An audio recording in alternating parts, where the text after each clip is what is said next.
треба сьогодні згуртуватись, то об'єднуватись навколо правди та істини, щоб ми дійсно були тими, про яких казав посланець Аллах. А він казав, з моєї умми є група людей, які беруть правду, істину і несуть її до тих пір, поки не настане суд.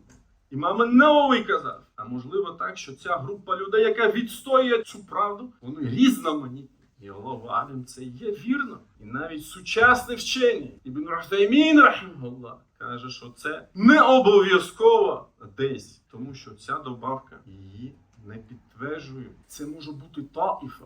І тут в Україні. Дай Боже, щоб вона була такою тут таїфа. Я прошу Всевишнього Аллаха, щоб всі ми були цією таїфою. І брати наші в Палестині, і брати наші в Бірмі, і брати наші на Кавказі, і браті наші тут, які є серед Кавказу.